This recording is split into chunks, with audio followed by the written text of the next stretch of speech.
Sairam, dear listeners, and welcome to a very special episode of Tryst with Divinity. Mrs. Phillis Krystal was born in London, England in 1914. She started her career as a high school teacher before moving to the United States.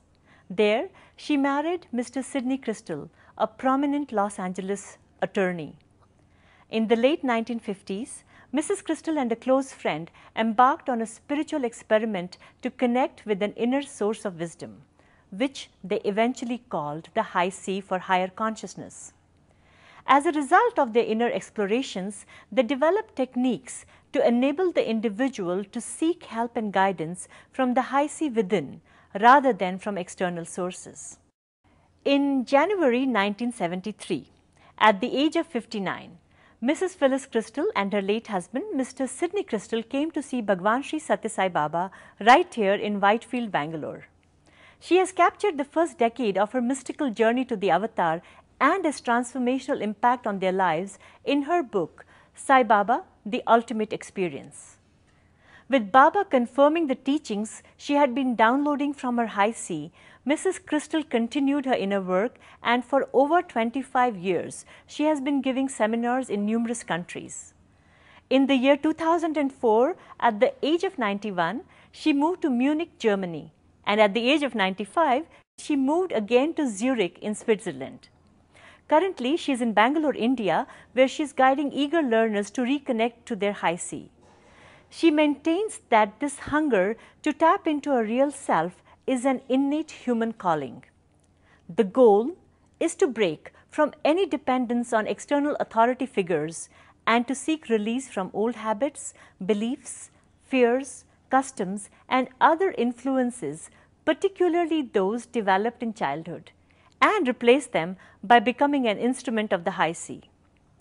Mrs. Krystal has authored a number of books connected with her work and Sai Baba's teachings, and these include Cutting the Ties That Bind, Taming the Monkey Mind, Reconnecting with Love Energy, and Sealing on Desires. A picture of poise and elegance, at 99, Mrs. Krystal remains a force to reckon with.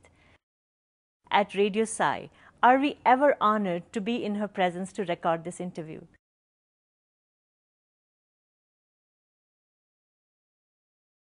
Sairam, Mrs. Krystal, and a very warm welcome to Radio Sai. Thank you, and Sairam to you. Mrs. Krystal, let's start with some girl talk. At 99, you look beautiful. You have a glowing skin, a great head of hair, and a lovely smile. And I understand you live mostly on your own, yes, and travel, and you cook for yourself, yes, and you continue to teach actively. How do you do it all? Only when I tune into Baba's energy. That's the only way. That's the only way for any of us. I guess you're tuned to his energy 24/7, all the time. I wish it were all the time, but we forget. We get caught up in the world, and then we forget. But I think we all need to have some way to remind ourselves. You do too? Oh yes. Hard to believe. Now, Mrs. Krystal, through your experience of counseling people for decades, how do you foresee the future of the human race? Where do you see us evolving over weeks, over months, over decades from now? That's a very difficult question to answer, because I myself wonder how on earth there could be a change from the way the world is and the people in it at the moment. What's going to happen to make them available or to make them fit in to what Baba calls the golden age? It has to be his miracle. That takes me to my next question. All this buzz about the golden age, the seismic shift in human consciousness, what do you read into it? I don't know how it's going to happen, of course, only Baba knows that, but there has to be some sort of an event or some sort of a happening that will force people to let go of the material world more and more. That's why I think he gave us the Sealing on Desires program, to let go of our attachment to what we want and our refusal for things we don't want. So this is a good basis, and as he told us, especially when he gave me the long interview to introduce it, he explained that the only thing that keeps us from becoming one with our own God force is our desires. So these were gentle steps just to cut out waste. If he had told us to let go of all our desires, we couldn't. It would be too much of a shock. So it was gentle steps, but people didn't even want to take those gentle steps. And he did tell me that this was the only program of all of his teachings which would take us to enlightenment. The only one, the only spiritual exercise he gave us to do. So basically not to waste food, time. First was money, because he said depending upon your money are your desires. And that's when he told me that the village people were fortunate to that extent because they didn't have as much money, therefore they didn't have as many desires. But the more money we have, the more we can take care of our desires, satisfy our desires. So it's all very logical. Makes complete sense. But somehow, as you said, it didn't become very popular, and it's still not actively practiced. Because people don't want to give up their desires. They want what they want, what they want. And that's why we have, in the method I've been shown, that we have so many exercises just gently to get rid of what we want and ask what our God self or our high C or our Baba self wants. Thy will, not mine. But nobody wants to live that way, or very few. But gradually, people are getting to the point where their life is so puzzling, so demanding, that they're seeking a better way. It's just beginning. I see. Now you said maybe an event has to take place for the golden age to be ushered in. What kind of an event do you foresee? Some people talk of a cataclysmic event. What do you foresee? Well, there have been many, many predictions, but I have no idea. I keep thinking something must happen, because to go from the Kali Yuga to a golden age, how can that happen when we look around? So I have no idea. Only Baba knows. Mm-hmm.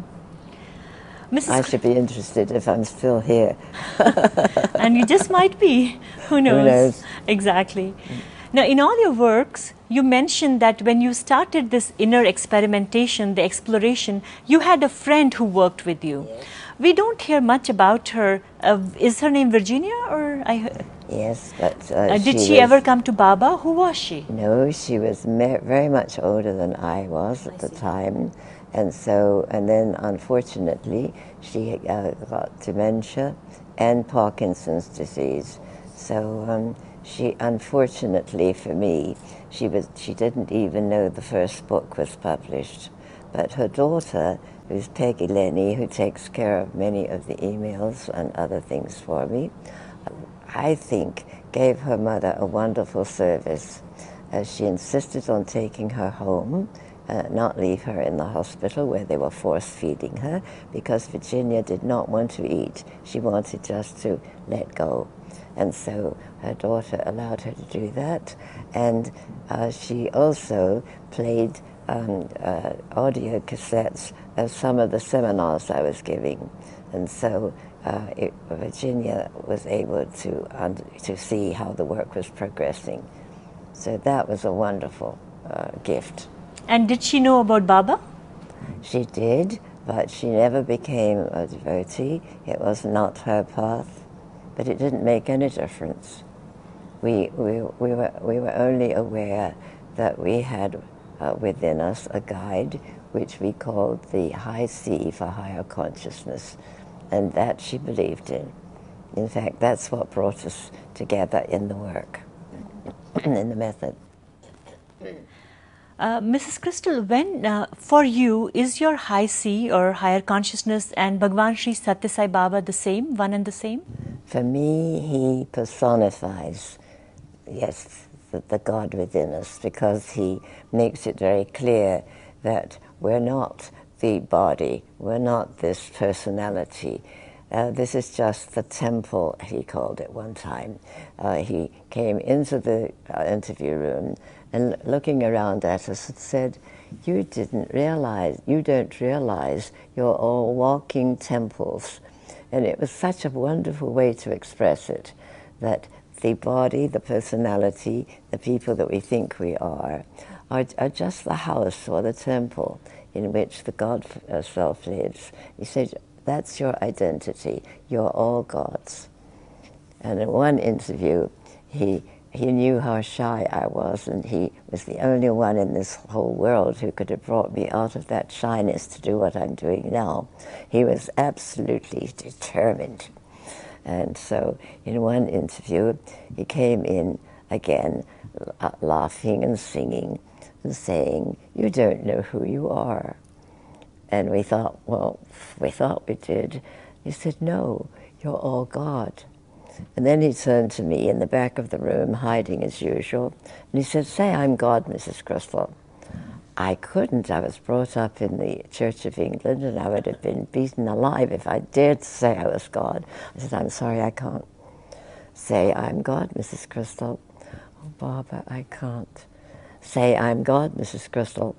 So to get it over with, I said, I'm God. That was not satisfying him at all. He said, louder. And so I did a little louder. Louder, louder, louder.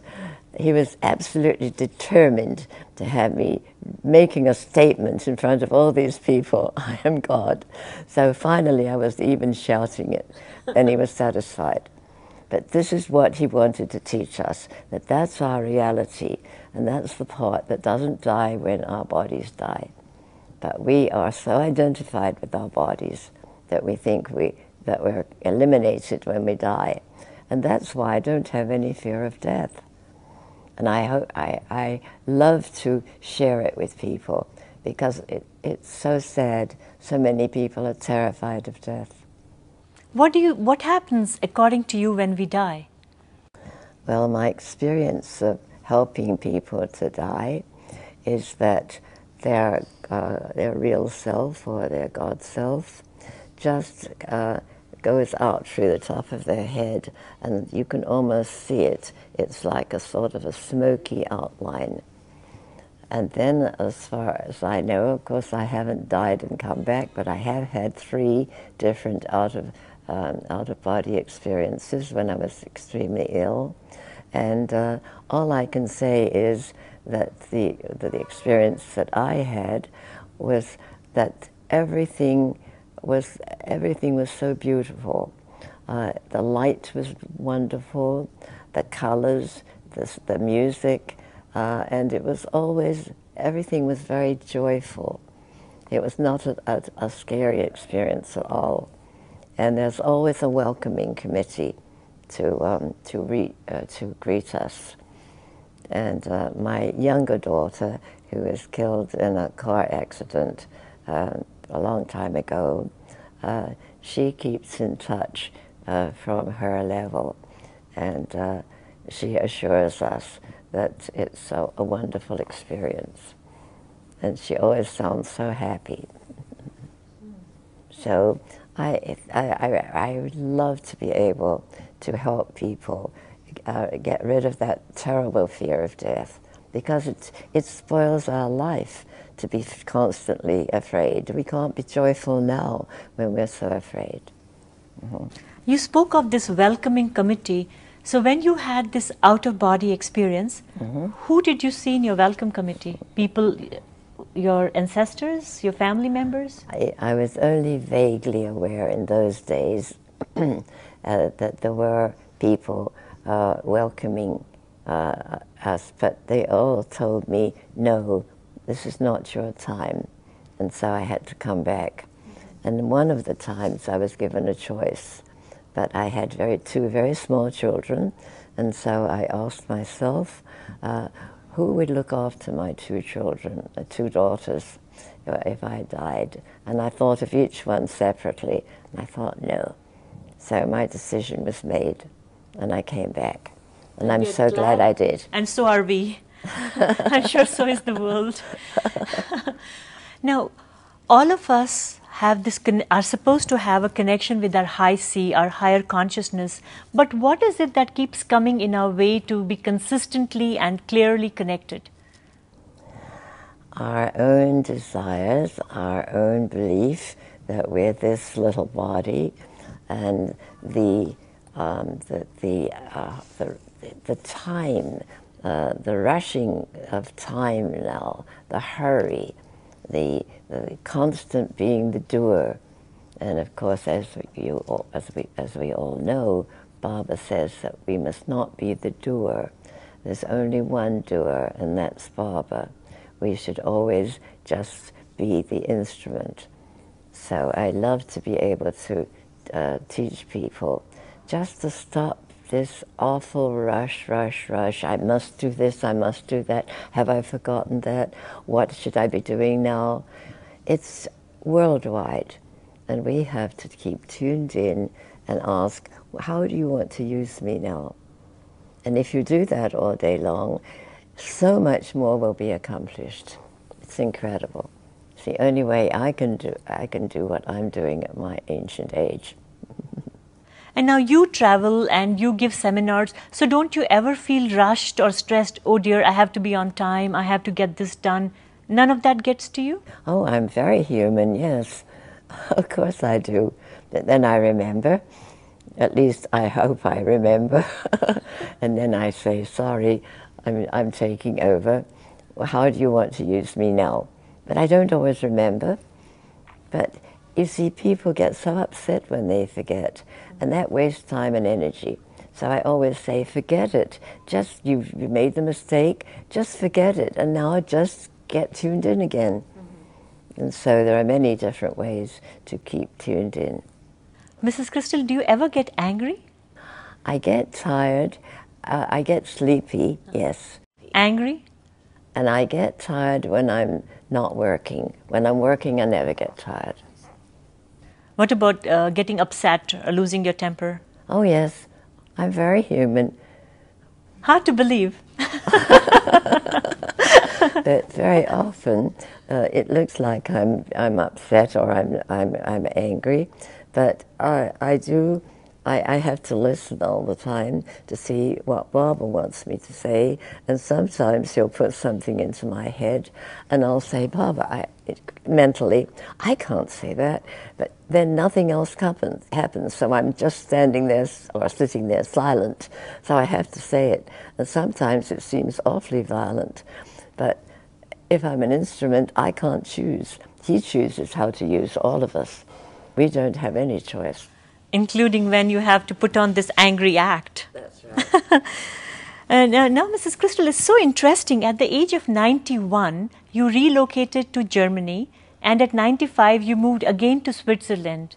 Why? Well, moving to Switzerland was definitely Baba's demand.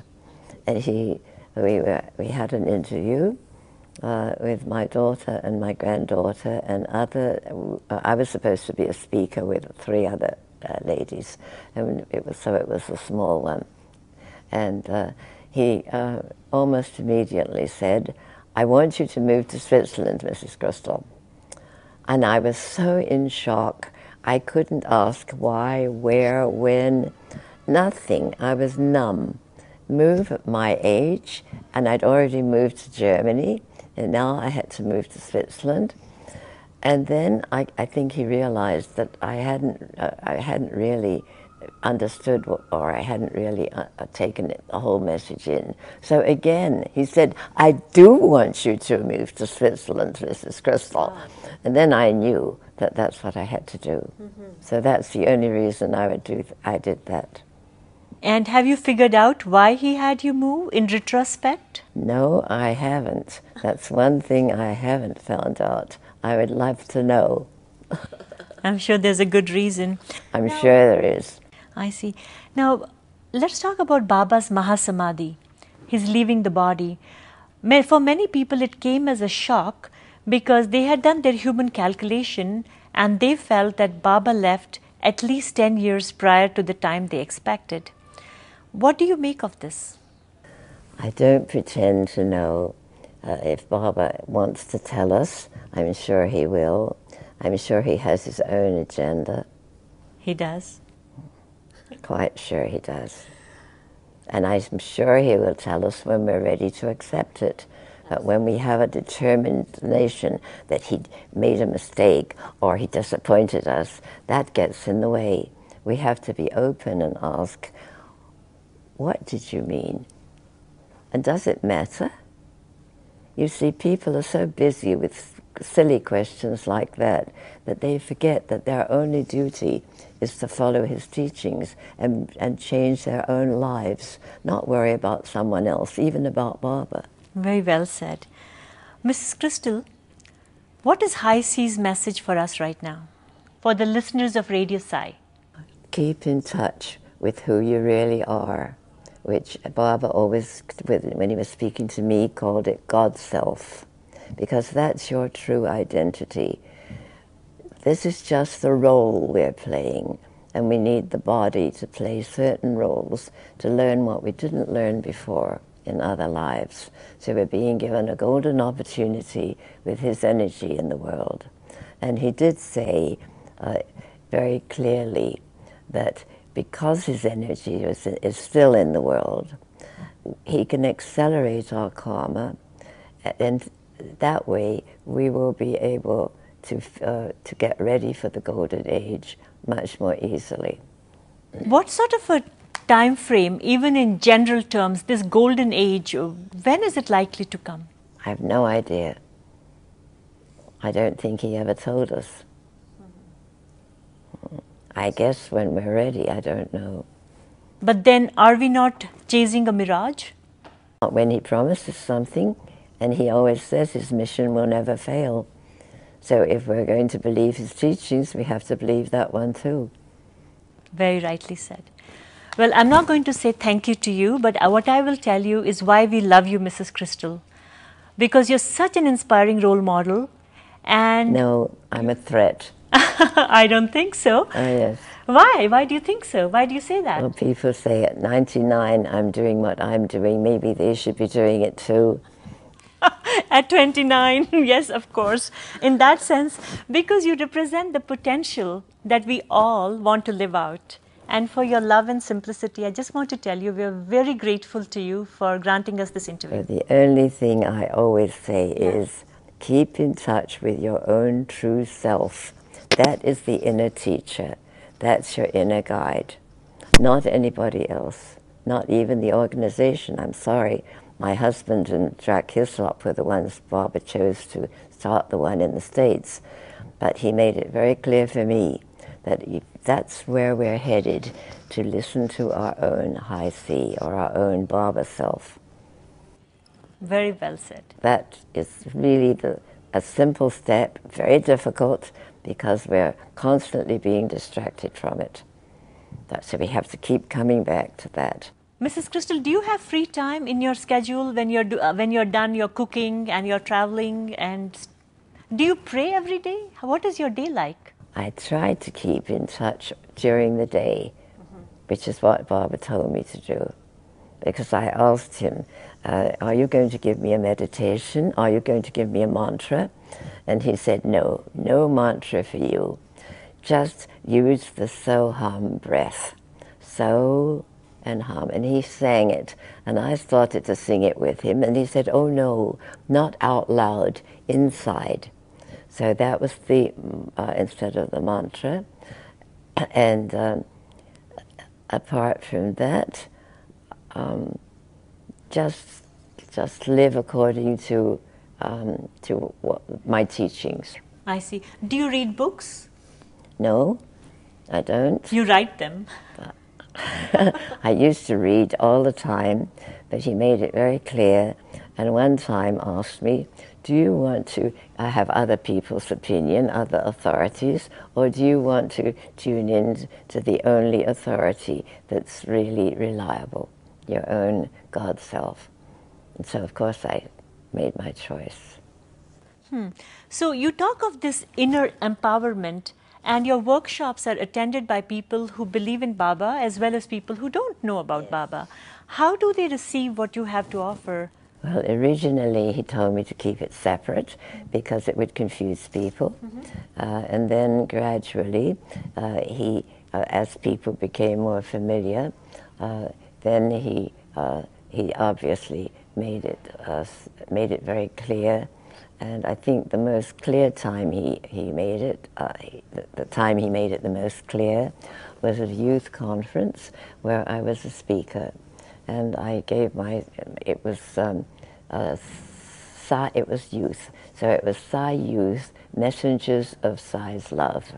And so my first day, I spoke about when you're a messenger, you have something to give. And so I took them all through a method which I'd been shown, but this time there was Baba sitting there, so instead of using the maypole, which I usually use to connect to our own high C, I said, here's Baba is sitting, imagine a ribbon between your heart and Baba's heart. And I kept thinking, are you sure you want me to do this? You've asked me to keep it separate. And I kept looking at him. He was grinning from ear to ear and nodding his head. And so that was the first breakthrough. That was the first time I ever did that. And then gradually, very, very slowly, he had me bring them together. And now I'm much more free because I wanted to keep to what he told me, and I really did faithfully for many, many, many years, and was highly criticized for it. I hope that I'm getting out from that very unpleasant persona by now,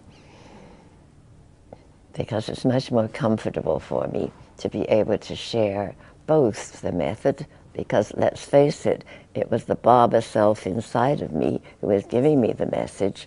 So now I realize what he meant when he first caught sight of me in the Darshan line at Whitefield. This is where I first met him, in Whitefield.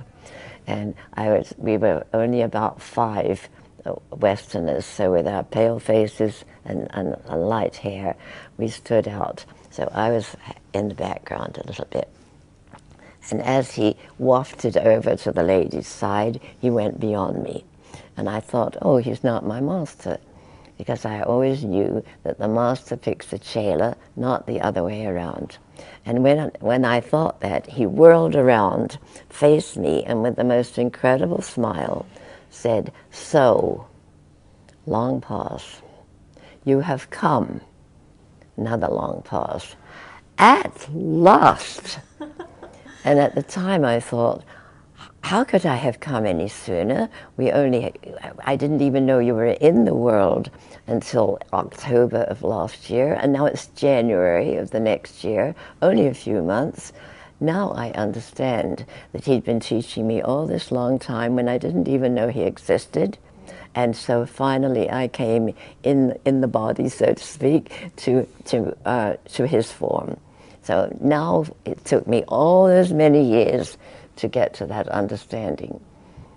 And I think that's a very important understanding, because he within us, or what he represents, because he's the God force, but so are we, as he tells us. That's our only really reliable guide.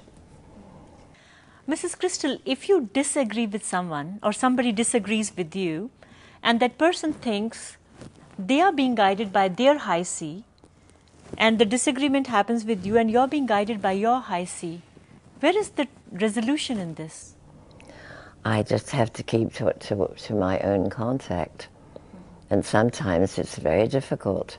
And sometimes it comes out rather like anger, or it's so firm. But as I said before, I have no control over it. I have to see what comes out, what comes into my head.